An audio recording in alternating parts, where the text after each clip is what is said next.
I was pregnant when my own mother kicked me in the stomach, hard enough to make me scream, and drop to the floor. I never thought the life growing inside me would be put in danger by the person who gave me life. That moment changed everything: my family, my future, and the way I saw love. But what happened after, no one could have seen coming. Hello, I'm Sarah, 25 years old, and I was born and raised in a town called West Haven, where the streets are quiet, the houses all look the same, and the walls of my childhood home held more pain than comfort. From as early as I can remember, I knew I wasn't wanted. I was the second daughter, the unexpected one, the one who never quite fit into the perfect picture my mother painted for the world. Her name is Linda. She was known around our neighborhood as the elegant, charming woman who never aged and always smiled at the right times. But behind closed doors, her smile disappeared, and her words became knives. I grew up watching my older sister Lily receive everything I wished I could have: affection, praise, and that special look of pride in our mother's eyes. Lily was 3 years older than me, beautiful like our mother, graceful, smart, and always adored. She never saw how different things were for me. It wasn't her fault. Linda made sure to keep up appearances. In public, she called me her sweet Sarah. In private, she criticized the way I looked, the way I spoke, and the way I existed. My father, David, was kind but often absent. He worked long hours and traveled frequently for business. He never saw what happened when he wasn't around. As a child, I used to think that if I behaved better, studied harder, or smiled more, maybe she'd love me too. But no matter what I did, it was never enough. There were birthdays where Lily got designer clothes and I got clearance bin t-shirts. There were dinners where Linda would serve Lily second helpings of dessert while reminding me to watch my figure. I kept my pain to myself, afraid that if I spoke up, no one would believe me. Over time, I stopped trying to win her love and started planning my escape. That's when I made a promise to myself. One day, I would leave that house and never look back. I moved out the day I graduated high school.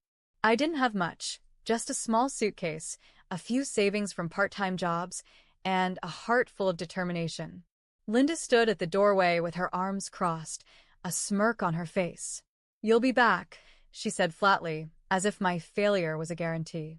I didn't reply. I just walked away. Lily was away at college and barely noticed I had left. My father, David, wasn't home that day. Maybe that made it easier. The first few months on my own were hard.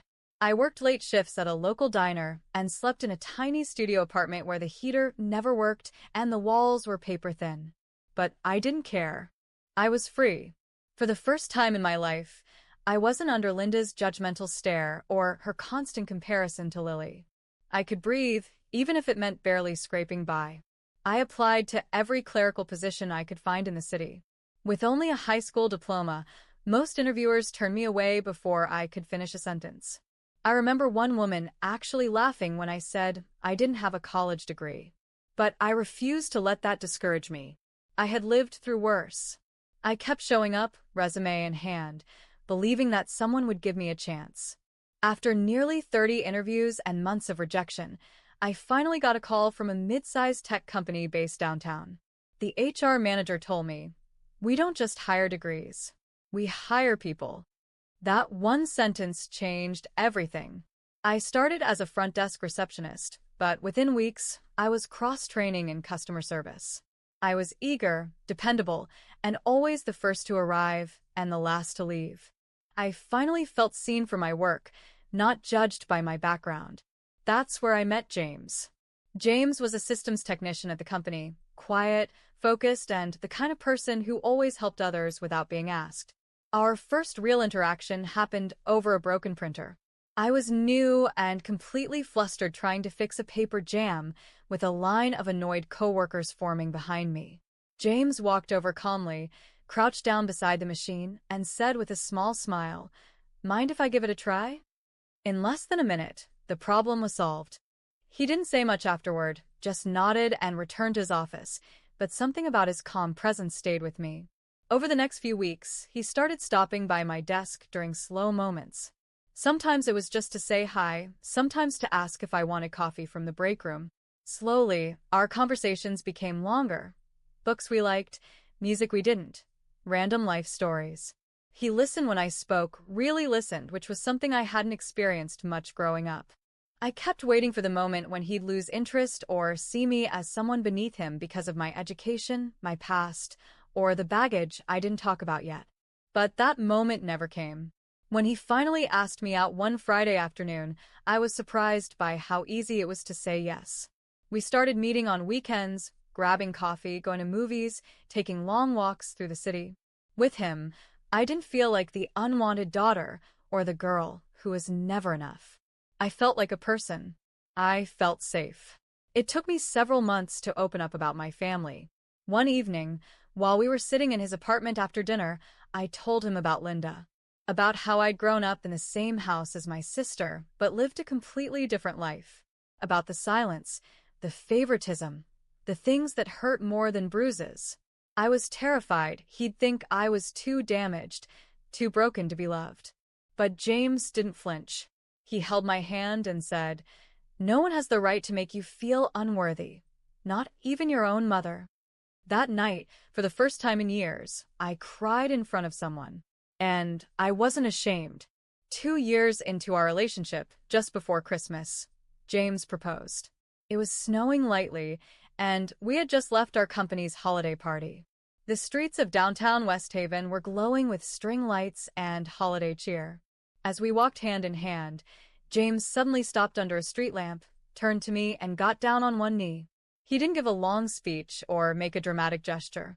He simply looked into my eyes and said, "Sarah, will you marry me?" I didn't even have to think about it.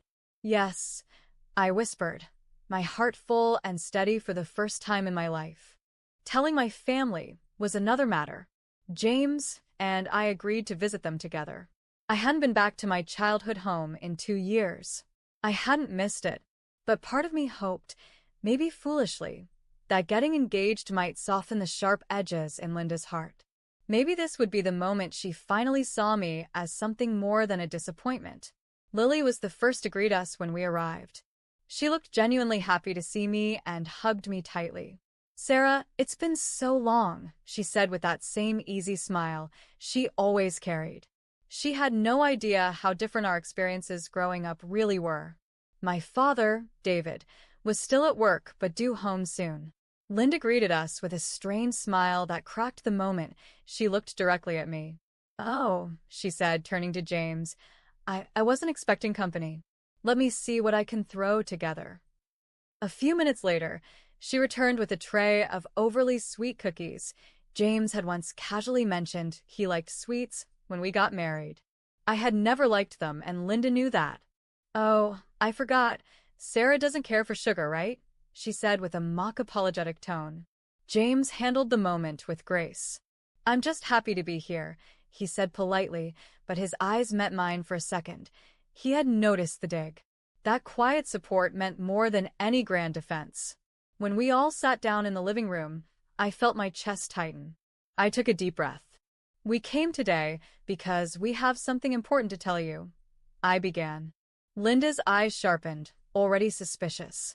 "I'm pregnant," I said, my voice steady despite the tension. Lily gasped and jumped up, pulling me into a hug. "Sarah, congratulations," she said. But Linda, she didn't even try to fake it.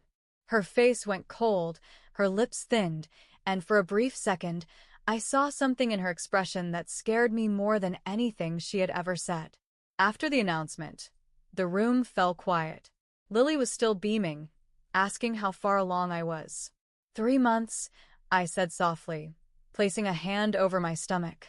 James stood up and excused himself to take a work call outside. Lily offered to make tea and headed into the kitchen. I was left alone with Linda. The air shifted instantly. Her smile vanished like it had never existed. She stared directly at me, her eyes full of something I couldn't quite describe: contempt, jealousy, rage. Then she whispered through clenched teeth, "Why did it have to be you?" Her voice trembled with suppressed anger, and my body froze. I didn't respond. I didn't know how. Before I could gather my thoughts, Linda stood up from the sofa, took one step forward, and with no warning, kicked me hard in the stomach. Pain ripped through me like lightning. I screamed and collapsed onto the floor, holding my belly in shock and terror. My body curled instinctively, as if trying to protect the life inside me. From the kitchen, I heard Lily shout, "Mom? What did you just—" Her voice cracked in panic as she ran into the room. James burst through the front door seconds later, phone still in hand, panic flooding his face. He dropped to his knees beside me as I gasped for air. "Sarah, what happened?" he shouted, trying to support my back. "She kicked me," I choked out. Lily stood frozen for a second, then turned to Linda, who had the nerve to calmly say, "She just tripped into the dresser. Stop overreacting." "I saw it," Lily screamed, her voice shaking. "I saw you kick her." Without wasting another second, James grabbed his phone and called 911. "We need both an ambulance and the police," he said, giving the address. My pregnant wife was just attacked by her mother. He held my hand tightly while we waited, his voice low and steady as he whispered, "I'm right here. Don't let go." Lily sat beside me, tears falling freely, repeating, "It's going to be okay. Hang in there, Sarah. Please, hang in there." The sound of sirens grew louder in the distance. I was barely conscious by the time the paramedics arrived. As they loaded me onto the stretcher, I saw Linda standing silently near the doorway, arms crossed, no regret on her face, only cold, bitter silence. But she wouldn't walk away this time. The police arrived right behind the ambulance. After listening to James and Lily and seeing my condition, the officers approached Linda. "You're under arrest for assaulting a pregnant woman," one of them said calmly as they placed her in handcuffs. That was the last thing I saw before the ambulance doors shut. The ride to the hospital felt like a blur. The paramedics spoke calmly, checking my vitals and placing gentle pressure around my abdomen. I could barely respond. The pain was overwhelming, but even worse was the fear that something had happened to the baby. James rode with me, gripping my hand, his knuckles white. Lily followed close behind in her own car, calling my father on the way. At the hospital, the medical team moved quickly. I was rushed into a private room, placed on monitoring equipment, and surrounded by doctors and nurses. They checked the fetal heartbeat, ran ultrasounds, and watched for signs of trauma. James stood beside me the entire time, only letting go of my hand when a nurse asked him to wait just outside while they performed a pelvic exam. After what felt like an eternity, the doctor returned with an update. He placed a reassuring hand on my arm and said, "Your baby is safe. The heartbeat is strong. There's a small amount of internal bruising, but nothing threatening the pregnancy.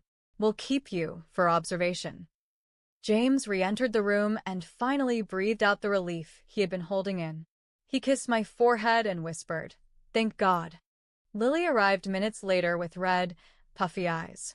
She ran straight to my bedside. "Sarah, I'm so sorry. I never imagined she was capable of this. I should have seen it." "It's not your fault," I told her quietly. She made sure no one ever saw what she really was. An hour later, my father David arrived.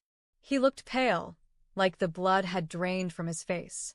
"Sarah," he said as he stepped into the room. His voice cracked with emotion. "Lily told me everything. Is it true?" He didn't wait for me to answer before turning toward Lily, silently pleading for confirmation. Lily nodded, her voice firm for the first time that day. "I saw it, Dad. She kicked Sarah. On purpose." David sat down in the chair beside my bed, stunned. "Why didn't you ever tell me?" he whispered. I swallowed hard. "Because she always played the loving mother in front of you. You wouldn't have believed me back then." Tears pricked the corners of my eyes, but I didn't let them fall. "You saw what you wanted to see." A soft knock interrupted the conversation. A woman in a navy blue blazer stepped in. She was a hospital social worker. "Hi, Sarah. I'm here to check on you and talk about what happened," she said with gentle professionalism. "Given your condition and the nature of the assault, this is being treated as a serious case." David looked stunned. "Is she, my wife, really going to be charged?" "Yes," the social worker replied firmly. "The police have taken her into custody. And because the victim is pregnant, the charges are more severe. She could face jail time." That was the first moment it started to feel real. Linda had always been untouchable, a storm no one could stop. But now, for the first time, there were consequences. The room fell into heavy silence after the social worker's words. I looked at my father, who had his head bowed in his hands, disbelief and shame clouding his face. Lily stood on the other side of the bed, her arms wrapped tightly around herself, as if holding back the weight of guilt she didn't deserve to carry. For the first time in my life, I felt something shift, not just in the air around me, but inside me. I was tired of hiding, tired of pretending everything had been fine just because it was easier for others. I took a deep breath and said, "I think it's time I tell the truth. All of it." David lifted his head slowly, his eyes glassy. "I want to hear it," he said quietly. So I started. I told him everything. About the favoritism. About the way Linda always made Lily out to be the golden child and treated me like I was an inconvenience.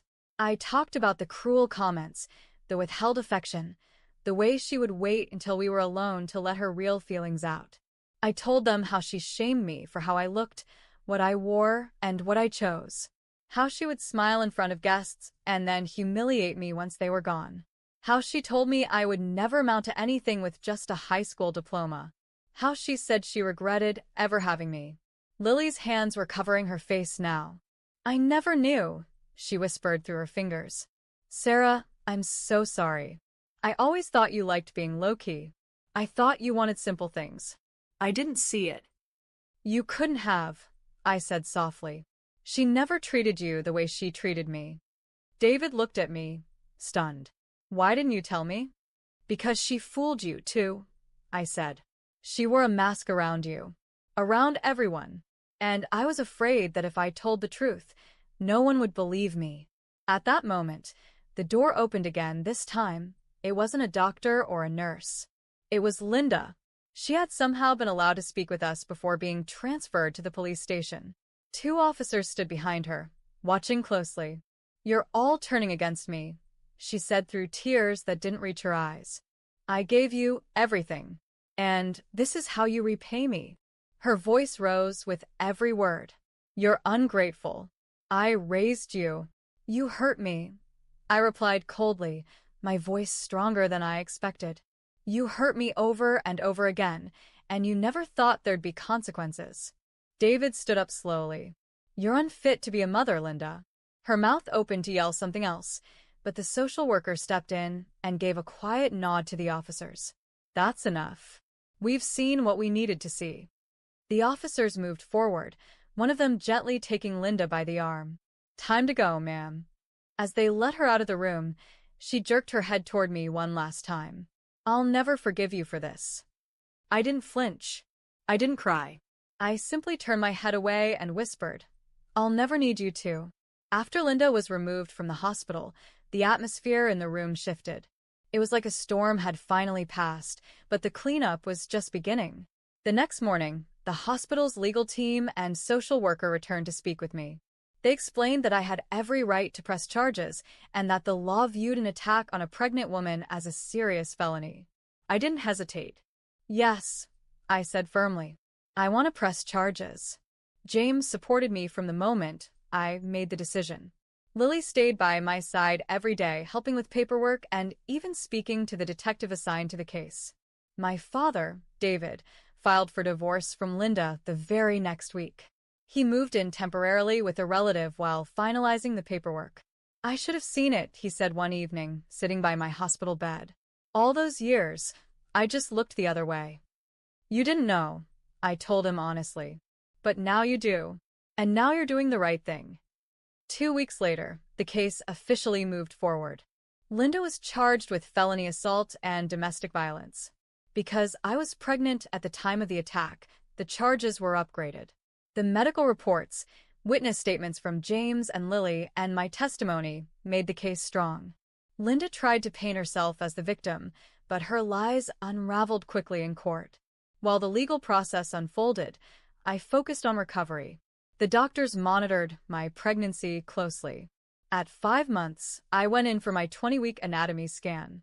James and I held hands as the technician smiled at the screen. Everything looks great, she said. Do you want to know the gender? James looked at me and grinned. You ready? I nodded. The technician turned the screen toward us and said, Congratulations. It's a boy. I felt tears fill my eyes. A boy. A healthy baby boy. Jack, I whispered. We had chosen the name months ago, but now it felt real. James kissed my forehead, and for the first time in weeks, I allowed myself to feel joy again. We bought baby clothes. James's mother, Susan, brought over hand-knit blankets and tiny socks. She started calling me her daughter, not daughter-in-law. You're family now, Sarah. That means something, she told me, holding my hand as I sat beside her on the porch one afternoon. Her kindness felt like healing. Lily found an apartment close by and moved in just 2 blocks away. She said she wanted to be there for Jack from the beginning. David retired early, saying, I miss so much already. I'm not missing another moment. The trial took place when I was around 7 months pregnant. I wore a loose, comfortable maternity dress and walked slowly into the courtroom with James on one side and Lily on the other. My belly had started to show clearly by then, and every step felt heavier. But I held my head high. I was no longer the invisible daughter in Linda's shadow. I was a mother-to-be, a survivor, and a woman who had finally found her voice. The courtroom was quiet as the judge reviewed the charges. The prosecution presented my medical records, hospital photos, and testimony from both James and Lily. The social worker who had witnessed Linda's behavior at the hospital also testified, describing Linda's denial, manipulation, and lack of remorse. Linda sat across the room in a stiff gray suit, arms crossed, still wearing the same icy expression she had always worn around me. When her lawyer tried to argue that the attack had been accidental, that I had fallen into a dresser, the judge didn't buy it. Multiple witnesses saw you strike your pregnant daughter, the judge said firmly. There is no justification for this level of violence. When it was my turn to speak, I stood slowly and faced the court. My voice trembled at first, but then steadied as I said, My mother didn't just hurt me that day. She spent my whole life making me feel unwanted, unloved, and unworthy. But I'm done being silent. I won't let her treat me like I don't matter anymore. And I won't let my son grow up thinking that kind of abuse is ever okay. The courtroom was still as I returned to my seat. The judge's ruling came shortly after. Linda was found guilty of felony assault on a pregnant woman and sentenced to prison. She received a 2-year sentence with additional restrictions, including mandatory counseling and a no-contact order. There was no dramatic outburst from her.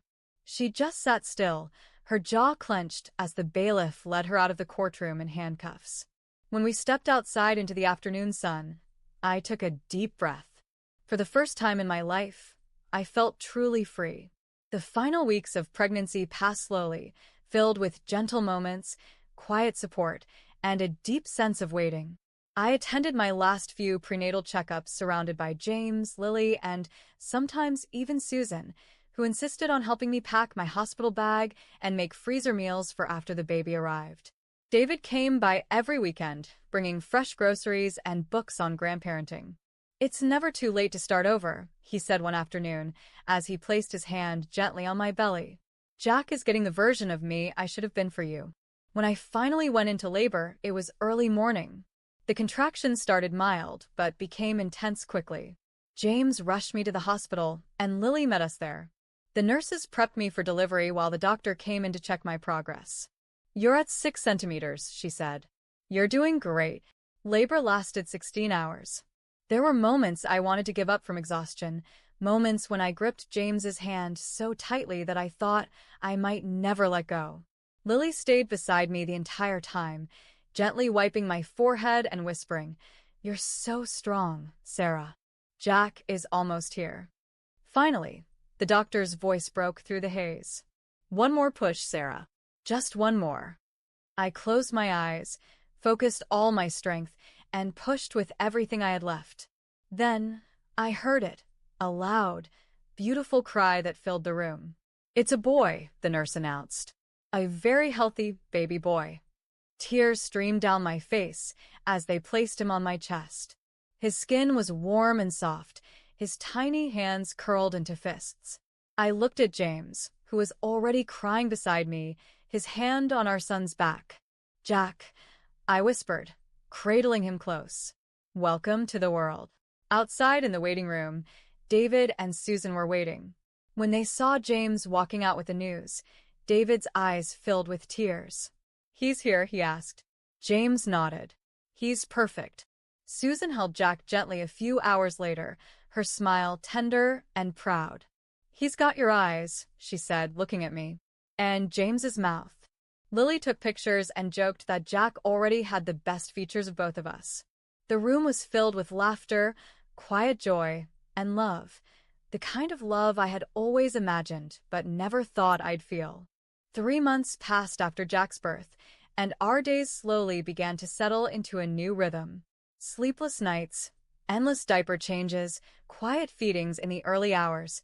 Motherhood was exhausting and overwhelming, but it was also the most fulfilling thing I had ever experienced. Every time Jack wrapped his tiny fingers around mine or fell asleep against my chest, I felt something deep inside me heal. Our apartment, once just a space James and I shared, now felt like a home. Jack's presence brought warmth to every corner. Susan visited regularly, bringing over home-cooked meals and hand-knitted baby clothes.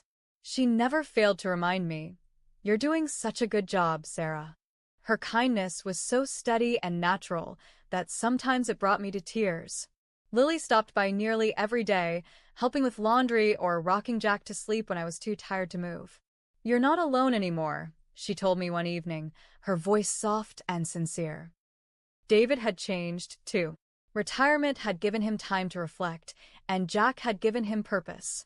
He visited every weekend, holding Jack for hours and telling him stories about back in the day, even though Jack was too young to understand. One afternoon, as he helped me settle Jack into his crib, he turned to me and said, "I know I can't undo the past, Sarah, but I'm here now, and I'm not going anywhere." I began attending a support group for mothers with complicated family histories. We sat in a circle, sipping tea, sharing stories, some painful, some hopeful. At first, I just listened, unsure if I could open up. But over time, I spoke. I told them about Linda, about the abuse, the jealousy, the silence. I told them about the trial, the conviction, and the moment I finally felt free. And I told them about Jack, about how one small life had given me the courage to start over. By the time Jack turned 6 months old, we threw a small celebration in our backyard. It was nothing fancy, just a few close friends, some balloons, and laughter floating through the air. Susan took photos while David grilled on the patio. Lily played with Jack on a picnic blanket, pretending to lose at peekaboo just to make him laugh. James stood beside me, holding my hand as the sun began to set. "Are you happy?" he asked quietly. I looked at him, then at our son, then at the family we had built. "Yes," I said with a smile. "Very." One night, not long after Jack's 6-month celebration, I woke up to the faint sound of him stirring in his crib. I gently picked him up and sat in the rocking chair, the room quiet except for the soft ticking of the clock. As I fed him, I caught my reflection in the window, tired eyes, messy hair, but a calm I had never known before. For the first time in my life, I felt whole. That's when I remembered Linda. I hadn't heard much since the trial. One voice message had come through a few days after Jack's birth, before I blocked her number completely. It was cold, full of bitterness. "You made me lose everything," she had said. But I didn't respond. There was nothing left to say. I later learned she had been transferred to a state correctional facility 2 towns over. Her sentence was being served, her rights restricted. There would be no more pretending, no more performance, no more threats.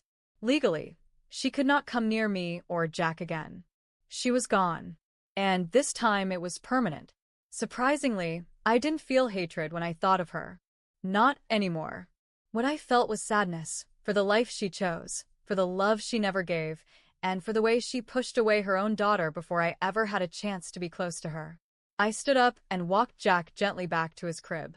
His tiny chest rose and fell with peaceful breaths. I kissed his forehead and whispered, "You'll never feel what I felt. I promise you that." These days, our life is quieter, simpler, and so full of love it sometimes catches me off guard. James and I take Jack on walks through West Haven's quiet parks. Lily often joins, and sometimes David brings old photo albums to show Jack where he came from. Susan still brings over new baby clothes and always insists on holding Jack for just a few more minutes. And as I watch Jack grow, I think about the future, not with fear, but with hope. The cycle is broken. The past no longer defines me. I am not Linda's daughter anymore. I am Jack's mother. And that is more than enough. Thank you so much for watching. If this story moved you, inspired you, or made you think, please take a moment to like, leave a comment, and subscribe to the channel. Your support helps us share more powerful stories that matter. Don't forget to hit the notification bell so you never miss an update. See you in the next one.